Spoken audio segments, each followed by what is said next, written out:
Coming up next on The Voice of Alabama Politics, Mike Hubbard still sits in Mayberry. Also, the V-Team takes a look at the latest U.S. Senate polls. And it's political scary season. There's a stairway to heaven and a highway to hell. Been 300 years, right down to the day. Now the witch is back, and there's hell to pay. It's Alabama politics. You know which way the traffic's headed. All this and much more coming up next on The V.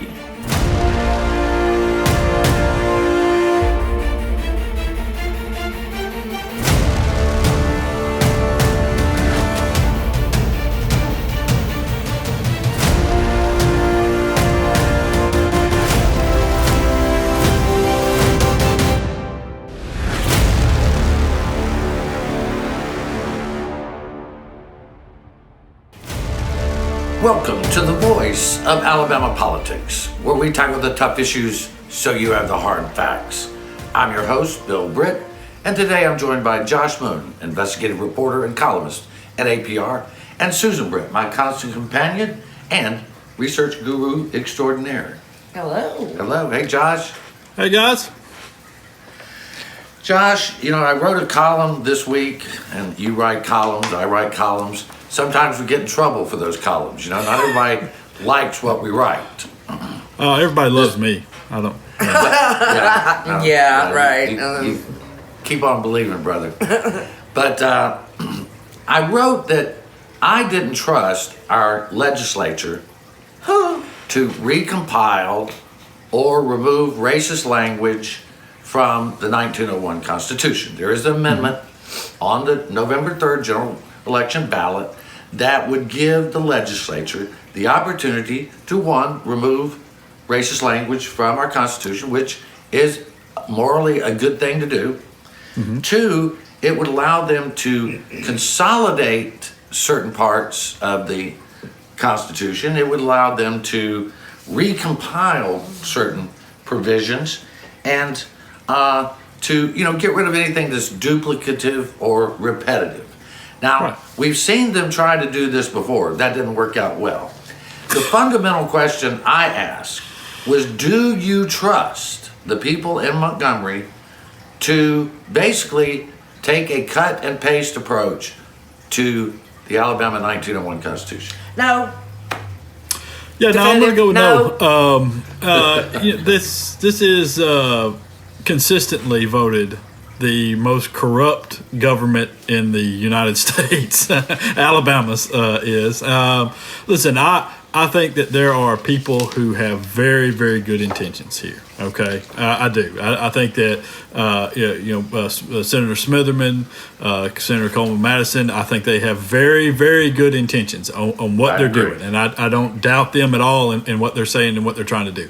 I do doubt a lot of their colleagues. Particularly some from the other side of the aisle, because I have seen this game before where they roll into town and we're going to remove racist language, and what you actually do is remove the right for a kid to have a public education, or you have various other little things. And when you introduce the words economic development in anything legislative over the last 10 years at least, when those words have been used, most of the time, they have been used in a way for somebody to line their pockets with something.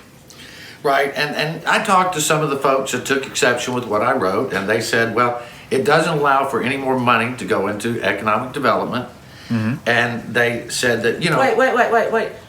I thought we were just removing racist language. Well, no, they're gonna clean up the language about economic development. But they're saying it's just the racist. No, they're not saying it's just racist language.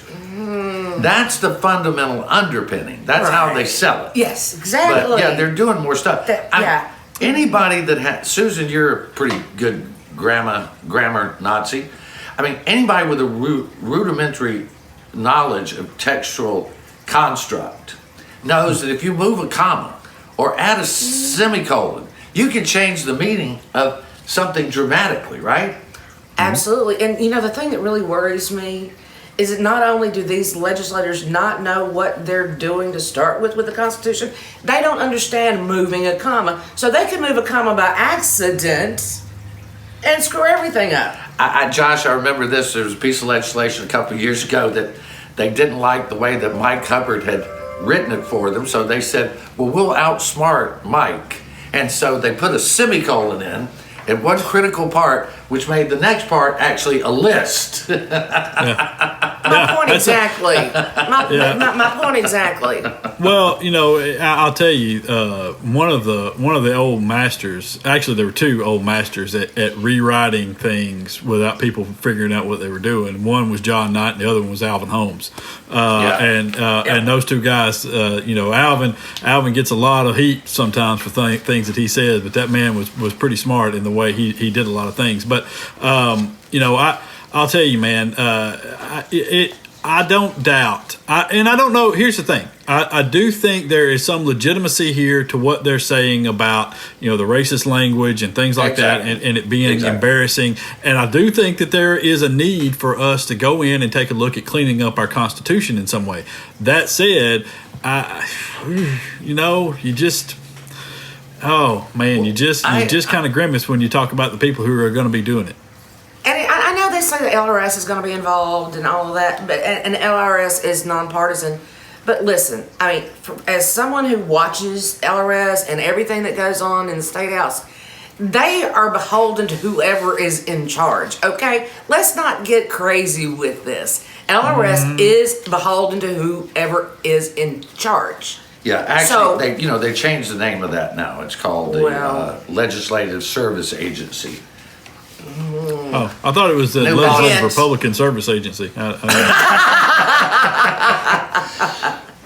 Well, look, I think the United States Constitution still has racist language in it. Mm-hmm. People that were enslaved, people of color that were enslaved, were counted as 3/5 of the population. Mm-hmm. That's still there. The racist language in Alabama primarily is talking about segregated schools and things like that, poll tax, all that. Those are no longer allowed. They don't matter. Hurt feelings do matter. Mm-hmm. But, if you look at this legislature who says they want to clean up the racist language, then why won't they let the people in Birmingham and other places take down the racist monuments?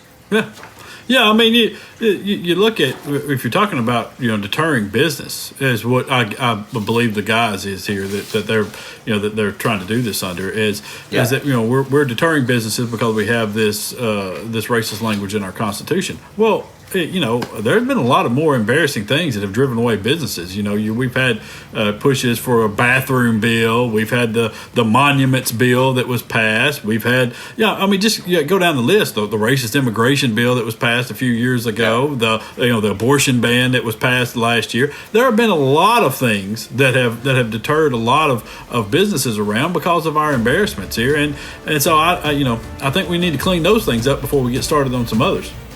All right, you're watching the voice of Alabama politics. We'll be right back with more news and opinion.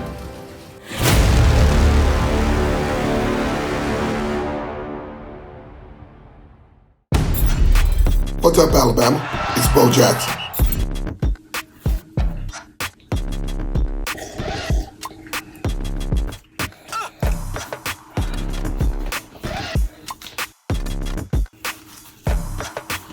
Do I really need to say it?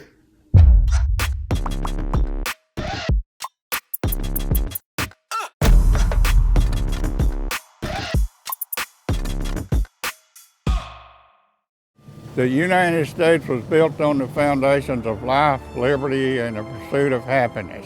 Millions of people have defended these pillars of our democracy. Please remember the sacrifice made by these Americans and make time to register to vote and obtain a government photo ID so you too can vote on November 3rd. Voting is a sacred right. Sacrifices made by those who so bravely serve our country should never be forgotten.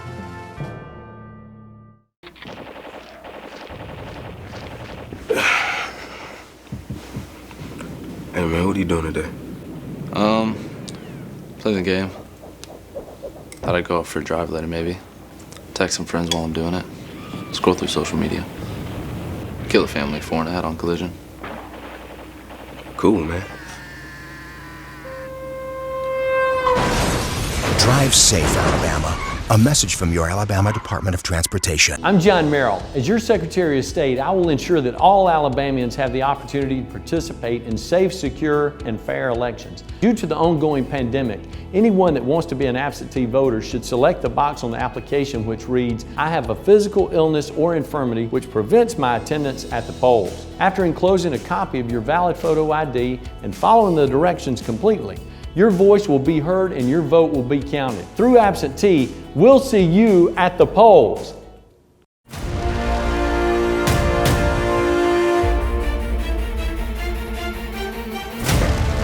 Welcome back to the V, the voice of Alabama politics. Josh, surprise, surprise, as Gomer would say, Mike Hubbard is still sitting in Mayberry Jail down in Lee County with his buddy, Sheriff Jay Johns, and he's just hanging out there. He's not in prison where he's supposed to be. Mike's just hanging out in Lee County. Aunt B's bringing in lunch. Yeah, and I don't think that's a surprise to anybody, really. Yeah. I think we all knew he was going to get preferential treatment in some way, shape, or form, and we also know that ADOC is such a mess that they're not going to be able to do anything about it. The sheriffs basically run their own show and are little gods in their own towns, and so who's going to stop them at this point? And so I have every belief that he's going to spend all 4 years there. I do too. Susan, the Department of Corrections says there's nothing they can do about it. Nothing. I won't say the word that I actually want to say, but that's hooey. Yes, it is hooey. But he's still lounging down there in what I like to refer to as Mayberry. Until somebody in Lee County actually fills out a form. Yeah. They They have a magical form. They do. Before ADOC can get involved. And you gotta tell me, if there was a mass murderer in Lee County Jail, that they wouldn't hurry up and get that form done. Well, sure they would. But, it's kind of reminiscent of that the old Goldie Hawn movie, the Wildcats, where the guy he's they say he's got some illegal players or ineligible players there, and he said, "Well, we get to checking on that as soon as we get our computers. We're going to get our computers sometime next year." That is pretty much where we're at. The Department of Corrections told me don't bother to call them anymore. They couldn't do anything about it. So there you go. Yeah. They want $1 billion to build prisons, but they can't answer my phone calls about Mike Hubbard. Not their problem. Exactly. Okay. Well, the anti-maskers and the people that want to gather in large crowds do not take the COVID-19 virus seriously, but they do believe that give me liberty or give me death is a public health policy, Josh. Roy Moore is leading a case in which 7 plaintiffs have said that Governor Kay Ivey and Public Health Officer Dr. Scott Harris have violated their constitutional rights, the First, Fifth, and 14th Amendment especially. You wrote about that this week. Roy Moore leading the charge. Yeah, Roy. It's a great leader. I don't understand what, clearly we've been through this. One of these cases was already kicked out of a circuit court in Montgomery. They have the authority to do this. They have the authority in a public health situation to issue these orders and to come in and reduce the size of crowds and to force you to wear masks to prevent the transmission of what has proven to be a deadly disease. And it is a deadly disease. 210,000 Americans in less than a year have lost their lives from this disease. Right. If you lined up the dead in Alabama, it would go for 30 or 40 miles. Mm-hmm. It is almost as many people as died in the World Trade Center. Mm-hmm. And yet we have people that are wanting to sue over a protective measure. It's a mask. It's a mask. Jesus. I don't understand. I mean, and it's not that hard. I mean, you nobody likes it, but you put it on that before you go into a store or where or you're out in public somewhere for a few minutes. You throw the thing over your face. It's what I mean. To not die, to not infect a loved one or a friend, or get infected. Well, I mean, if you look at what we've seen nationally, I mean, there have been super spreader events. In the nation's capital, the White House. I can think of one right off the top of my head. Just one. Well, I mean, in the White House, we have many members of the administration sick. We have Joint Chiefs of Staff. We have military leaders sick. This is not just a public health issue. This is a economic and a global situation where we are more vulnerable to foreign hostility during this period than anyone could have imagined. And people refuse to take it seriously. It's a pandemic. Yeah, I don't understand. It was the same way after the debate the other night when Mike Pence's wife hopped up on stage without a mask on, and this is the guy who led the pandemic team for the White House. And that's the kind of thing I think we've set a tone early on here from the president on down. That have led a lot of people to have this anti-mask mentality or this freedom mentality where and you have governors on the verge of being kidnapped and executed, and it's nonsense. Put on your mask and stop being morons, for God's sakes. Once again, the Democrats didn't say anything about the vice presidential debate that I could find again. But social media was, should I say, alight with concentrating on the fly and also on Kamala Harris's face, which those were the two highlights. You see memes everywhere on the face. Of course, the Kamala Harris face, I get that all the time. I mean, that is Josh. Yeah. Josh knows all those faces too. I mean, that is standard operating procedure. It's like we call it the resting bee face. There's no resting about that. I mean, that's hey, you better change some tones, buddy. You better pick some stuff up. Well, anybody who was raised in the South where the Southern mom recognized every facial expression that Kamala Harris made. I enjoy her faces more than I did the debate. Well, and nobody can beat the fact that you are the second most powerful person on the planet, and you got a fly on your head. I mean, it just shows that we all need to be humble, right? Yeah, well, you know what they're attracted to. All right, we're going to have to leave it right there. You're watching The V, the voice of Alabama politics. We'll be right back.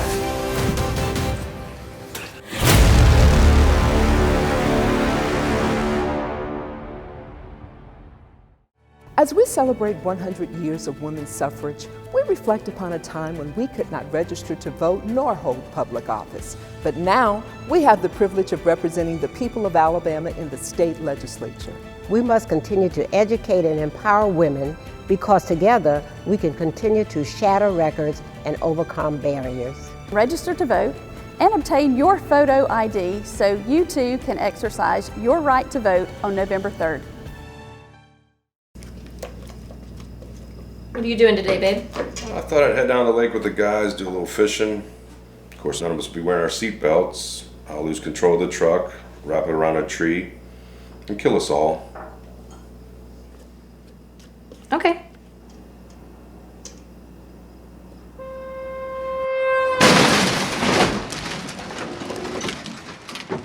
Drive safe, Alabama. A message from your Alabama Department of Transportation.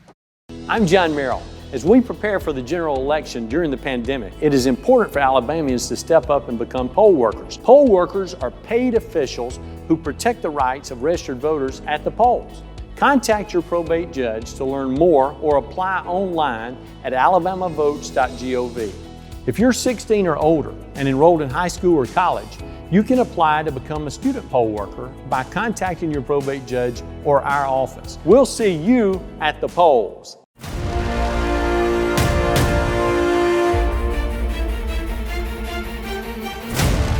Welcome back to The V, the voice of Alabama politics.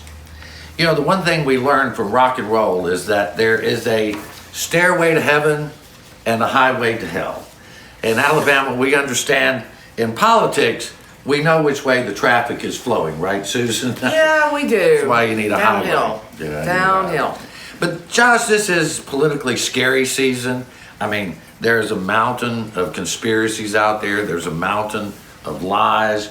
I mean, there's Antifa around every corner, and there are more right-wing Supreme Court justices than we can count.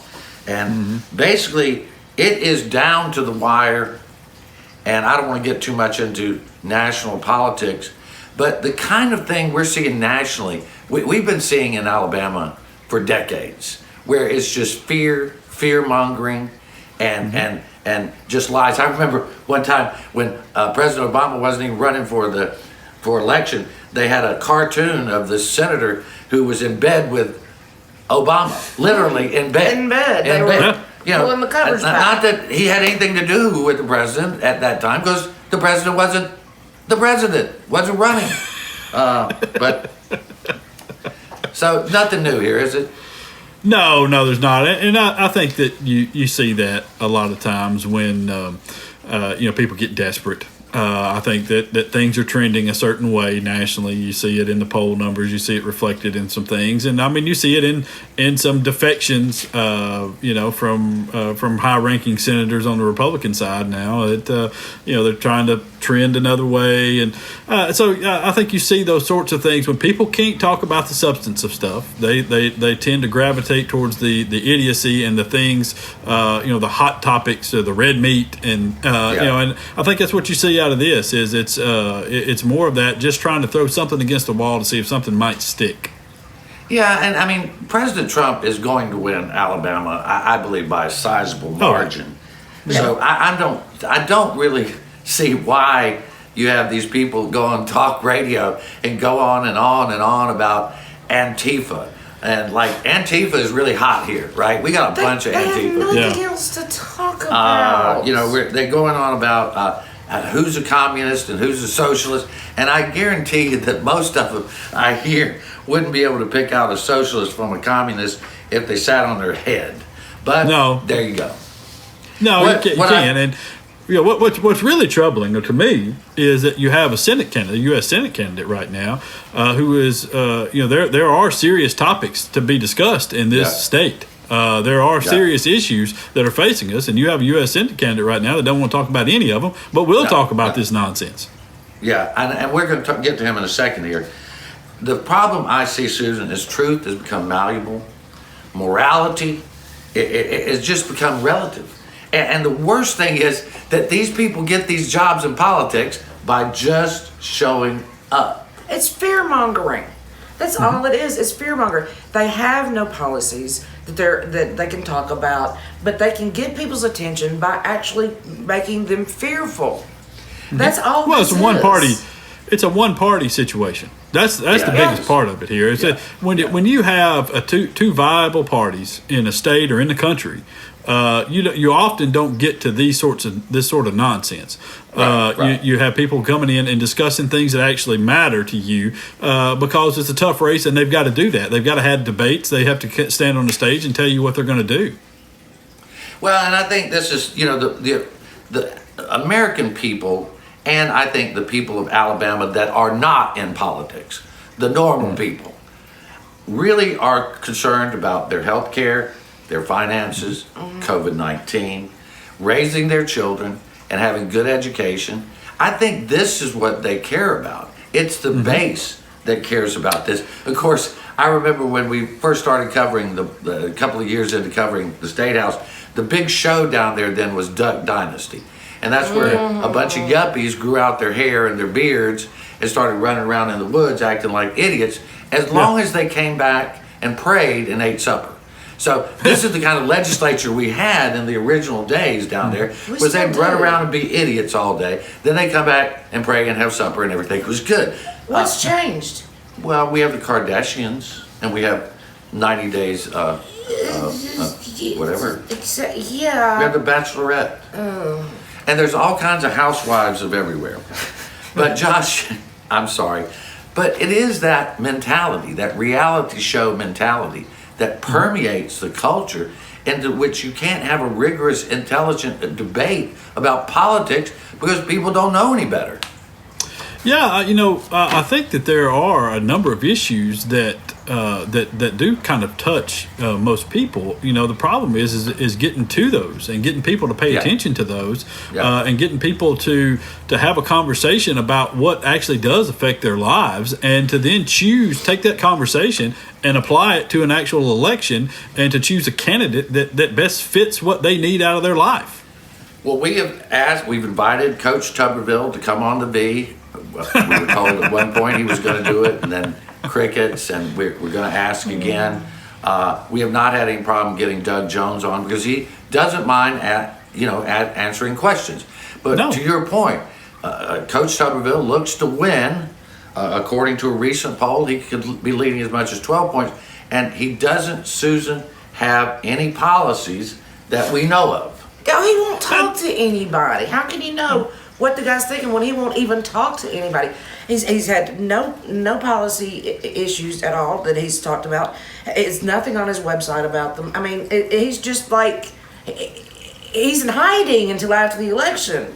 It's ridiculous. It really is embarrassing to a state to be on the verge of sending a senator up there that is so uneducated about basic facts and about basic things. I mean, he has been asked in some really, really friendly settings, some really softball questions about some really easy topics, and he has word salad the hell out of those things, all right?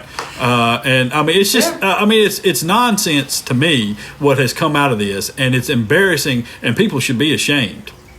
Well, Josh, I think the thing is that the founders got a lot of stuff right, but they missed it on some things. The only qualification to be a senator, U.S. senator, is to be 35 years old, have been a U.S. citizen for 9 years, and live in the place that you're running for Senate. Yeah. Oh, whoa, wait a minute. Well, you got to be a resident. We can, or have property there, apparently. Okay. Yeah. Well, and if that's all the requirements are, any idiot can win. Well, we're proving that every day. You've been watching The V, the voice of Alabama politics. You watch us because we watch them.